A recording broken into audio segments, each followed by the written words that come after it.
የወደቀውን የአህያ ሬሳ አሞራዎች ሲግጡ ታየ። የቀረው ልቡ በድንጋጤ ተመታ። የእርሱ ዕድል ከአህያው ሬሳ ዕድል ቀጥሎ ሆነ። በስካሩ ምክንያት እስከ ዘላለም ድረስ ከአህያ ሬሳ እንደማይሻል ተረዳው። ነገር ግን የአሁኑ መረዳት ለምን ይበጀዋል? ማወቅ የሚያስፈልግበት ጊዜ አልፏል። በሕይወቱ ሳለ እንደወደቀው የአህያ ሬሳ መነሳት አልቻለምና በተራው አሞራዎቹ ዓይኑን ሊመነቁሩት ነው። ሥጋውን በልተው ከጨረሱት በኋላ አጥንቱን ሊግጡት ነው። ሌሊት ደግሞ ቀበሮች ሊረፈረፉበት ነው። ይህንን እንዲያመልጥ ለመሸሽ ከወደቀበት ሊነሳ እያቃተተ ሞከረ። ባልተቻለው ጊዜ ተጋደመ። በደሙ ላይ እንደተጋደመ 4 ቀኖች አለፉ። እግሩ እንደ ቀበርታ ተነፋ። ከወደቀበት ያነሳው የመንግሥት አምቡላንስ ባገኘው ጊዜ ፈጽሞ በስብሶ ነበር። ዶክተር ክሪመን ባዩት ጊዜ ከሰማይ በታች ሊደረግለት የሚችል ሕክምና ምንድን ነው? ደሙ አልቋል። በሽተኞችን ለመርዳት በጎ ፍቃድ ካላቸው ሰው የተለገሰውን ደም ለሚሰክር ጠጋበኛ አልሰጥም። እርሱን መንካትም መርዙ ያስፈራል። ከዚህ በፊት ይህ እንዳይደርስበት እንዳይሰክር ብዙ አስጠንቅቀነው ነበር አሉ። ከንፈሩ ተንቀሳቀሰ። ላብ በፊቱ እንደ ውሃ ፈሰሰ። ለመናገር ጣረ። በመጨረሻ ግን መናገርም ሳይሆንለት ቀረ። ሐኪሞችም የገማውን ልብሱን ገፈፉት።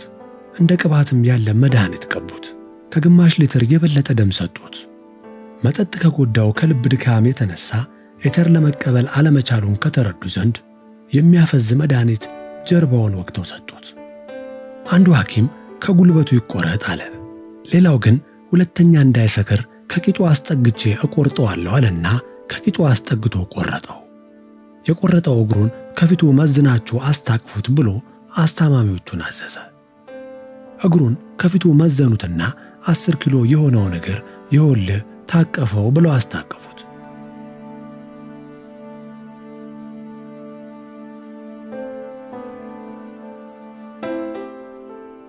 በዚህ ጊዜ በአጥንት የተጣሉት ውሾች በላዩ ላይ ተረባረቡበትና በድንጋጤ ከእንቅልፉ ነቃ። ይህ ሁሉ የደረሰበት በሕልሙ እንደነበር ማወቅ አቃተው።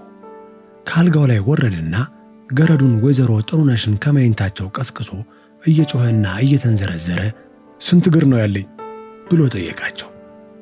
ወይዘሮ ጥሩነሽም ድሮ ስንት እግር ነበሩ የኔ ጌታ ብለው ጠየቁት።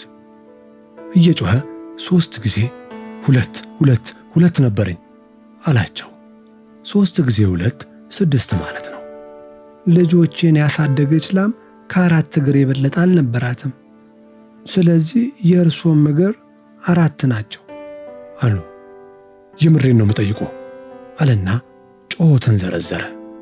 በእርግጥ 2 እግሮች ነው ያሉት ጌታ አሉት። ተበጀ እግሩን አጎንብሶ ለመሳም ሞከረና ራቀው። ወደ ሰማይ እያየ መጠጥ ማለት ለኔ ሞት ማለት ነው አለ። ጊዜውም ሌት ነበር። እንደዚህ የማሉበት ሌትም ያልፋል ብለው ወይዘሮ ጥሩነሽ መለሱለት። የቤታችን ቤተሰቦች የጉለሌው ሰካራምን እንዴት አገኛችሁት? ደራሲው ተመስገን ገብሬ ነው። ጊዜው ደግሞ 1940 ዓመተ ምህረት ነው። ታሪኩን ከወደዳችሁት ላይክ እና ኮመንት ማድረጋችሁን አትዘንጉ።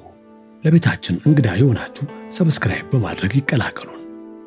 እናመሰግናለን።